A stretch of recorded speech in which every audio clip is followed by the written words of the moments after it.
In the saying of Maribon Evner Eschenbach, in youth we learn, in age we understand. At a young age, we, the youth, are always judged and often misunderstood. They give us names, OA, madrama, maraming alam, bastos, for just simply answering back. Change is inevitable. Change is the only thing that is permanent in this world. Most of us are not really ready to accept how fast the world and the society is changing, that we, the youth, are starting to learn and be open up to these changes. Supporting the youth, what everybody should do. Society must understand that they can move mountains, that they are capable of great things. Their ways and thoughts right now may not be the same as the traditional way we think, but these youth are enough proof of what we can do to make our future better. We should embrace diversity. We should embrace change. Now, it's just any of these two. Be the voice that someone must overcome, or be the voice that helps someone overcome. Again, I'm Jenny Lizal Clemente, an advocate for supporting the youth. Thank you.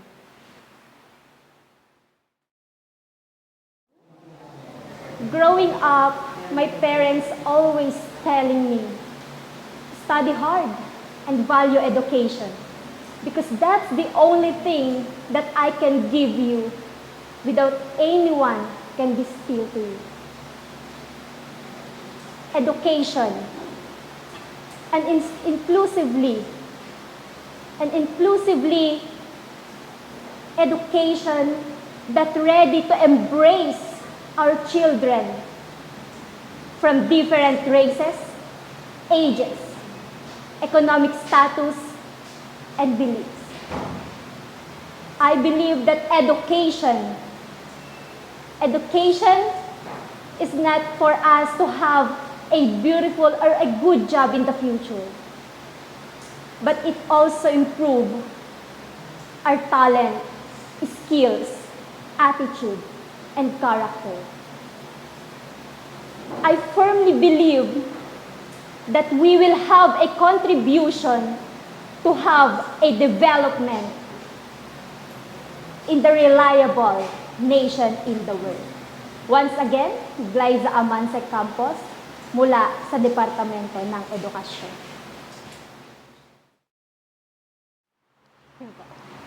I am Dinah May Rivera, 20 years old, from the highland of Isabela Province, Tinapigi, a northern paradise where the mountains meet the sea, eye of the rising sun.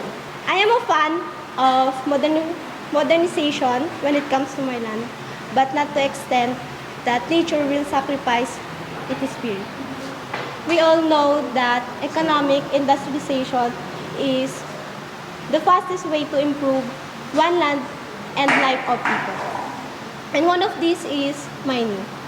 I was a witness of truck parade loads with sands, hear the mechanical chains that cut trees. Deep excavation, same as the agony of nature. A time lapse of human killing their life by killing nature. One of the detrimental results of mining is deforestation, abusive use, and burning of fossil fuels that give rise ocean acidification. Burnt forests and continuous rising of concentrated carbon dioxide will result to a hotter environment. It's our time to rethink, give emphasis on strengthening sustainable environment. We need to call out the companies of mining to cooperate and have an environmentally friendly industrialization plan. And as a voice of nature and marginalized, I will use this platform and have an enzyme for metabolic rebirth and growth. Good afternoon po. Health awareness is essential nowadays. As a future agriculturist, I would like to extend my knowledge about organic agriculture. Promoting healthy living is my main goal in life. This time of pandemic, it gives us a realization that was really matter your health, and this will be our key to preserve our environment and secure our health improvement. Once again, I'm Jessa Aurora, 22, from Department of Agriculture and Aquatic Science. Thank you. Good afternoon, everyone. I'm Jezreel Mexico Nacion, 18, an advocate of out-of-school youth education. Hope is what our community needs right now, and that comes from educated and empowered generation. I, as a student of Aurora State College of Technology, my duty is not only to foresee the future, but rather enable it. That is why I want to invest in high quality and easily accessible education. Unfortunately, many young people and youth didn't have the privilege to attend and finish basic education. In other words, they can have the chance to reach the highest stars and be the person they wanted to be in the next 10 years. With this reason, I wanted to give them a chance to maximize their potential and reach their holistic growth. Through raising programs and campaigns. I wanted them to give a book in order to learn and a pencil to draw their future tomorrow. Help me as I create a banner of hope. And all together, let us live a better world every day. Thank you. Hi everyone, my name is Bina Samasana, 19 from AB Political Science.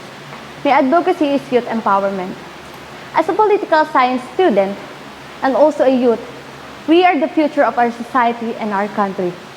Youth is more open for mental health awareness and equality and life reality. We will use our voice to acknowledge everyone that we are not just merely youth, but we can make a decision that we all know that will make a better for our society. That's why the youth of today is more confident and powerful. They listen to us because we play the important role of our society for a betterment and successful. Thank you. Hi everyone, I'm Angelica Hersalia Sison, 21 years old from the Department of Industrial Technology. My advocacy focuses on identifying and helping students on their educational needs, and taking the lead to gain maximum support and making sure that the voices of the students will be heard. And I believe education is one thing no one can take away from us. Thank you. The food wastage has long been a recurring problem that the food industry is facing today and in future generations. Good afternoon, everyone. I am Isa Denise M. De Leon, 19 years old, currently studying BS in Tourism Management. As a tourism student and an active member of 4-H Club, an international recognized youth organization, I am deeply passionate to talk about food security and sustainability. I believe that the youth has a significant influence in making changes to our society, a voice that communities should listen to, and an avenue which they can make their voices be heard. Through this advocacy, our society may recognize the power that we hold to alleviate our poverty in our own small ways, and encouraging young farmers to enhance their skills, abilities, and knowledge. And we may amplify the need to talk about importance of agriculture and agricultural tourism as a promising sector for our local community. Being an agricultural country, the Philippines is no exemption to the problems like food shortage, rising price inflation, and inflation rates. I believe that if we are aware of the situations, we may be able to take necessary actions in the future. And in doing so, we became harbinger of hope for our modern society.